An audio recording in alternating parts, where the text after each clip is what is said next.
PM Modi की सुरक्षा चूक की घटना पर बीजेपी ने पंजाब के सीएम चरणजीत सिंह चन्नी को घेरा। कहा, सीएम ने प्रियंका गांधी वाड्रा को पीएम की सुरक्षा के बारे में जानकारी क्यों दी।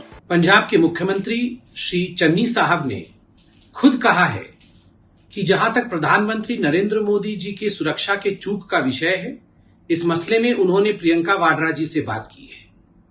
प्रश्न उठता है कि आखिरकार एक sitting chief minister Priyanka Vadra ji को प्रधानमंत्री जी के सुरक्षा जैसे एक बहुत ही सेंसिटिव, बहुत ही संवेदनशील मसला पे क्यों ब्रीफ कर रहे थे। ये तो प्रियंका वाड्रा जी का विषय नहीं है। प्रियंका वाड्रा जी कोई कॉन्स्टिट्यूशनल पोजीशन अर्थात किसी संवैधानिक पोजीशन पे तो नहीं है।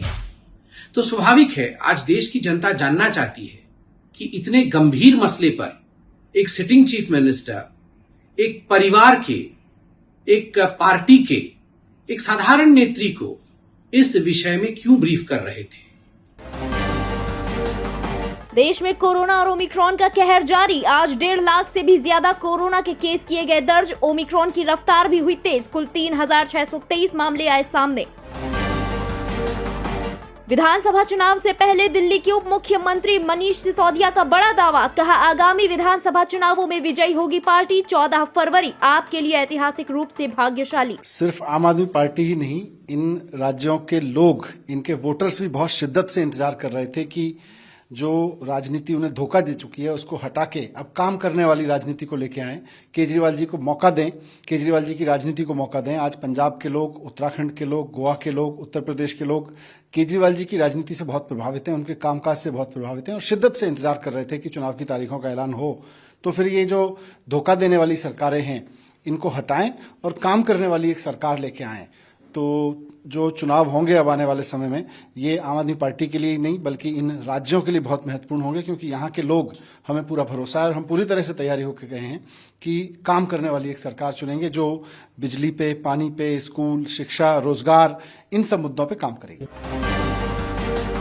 संसद के 400 कर्मचारी पाए गए corona positive. Rajya Sabha chairman Venkaiah Naidu ने जारी किए दिशा निर्देश। 50% कर्मचारी घर से ही करेंगे काम। दिल्ली में लॉकडाउन को लेकर सीएम अरविंद केजरीवाल का बड़ा बयान। कहा, दिल्ली सरकार का अभी तक लॉकडाउन लगाने का कोई इरादा नहीं, कोविड प्रोटोकॉल का करे पालन। लेकिन दिल्ली में जो कोरोना की रफ्तार बहुत ज़्यादा तेज़ी से बढ़ रही है, उसको लेके मैं हमेशा से चिंतित था।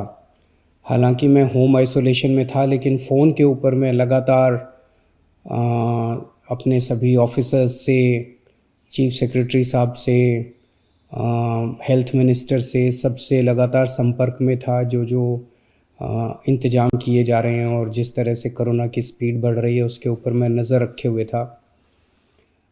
दिल्ली के अंदर जो कोरोना की, पूरे देश में कोरोना बहुत तेज़ी से बढ़ रहा है, दिल्ली में भी बहुत तेज़ी से बढ़ रहा है।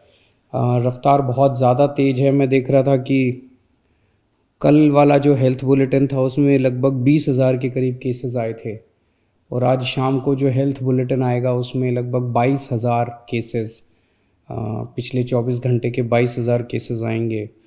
पैनिक करने की कोई ज़रूरत नहीं है, घबराने की कोई ज़रूरत नहीं है, डरने की कोई ज़रूरत नहीं है, लेकिन जिम्मेदारी के साथ काम लेने की ज़रूरत है। जो मैं बार बार बोल रहा हूँ कि मास्क पहनना सबसे ज़रूरी है। कई लोग मेरे से प्रश्न पूछ रहे हैं, लॉकडाउन लगेगा? हम लॉकडाउन नहीं लगाना चाहते। लॉकडाउन नहीं लगेगा अगर आप मास्क पहनोगे तो। मास्क पहन के घर से बाहर निकलो।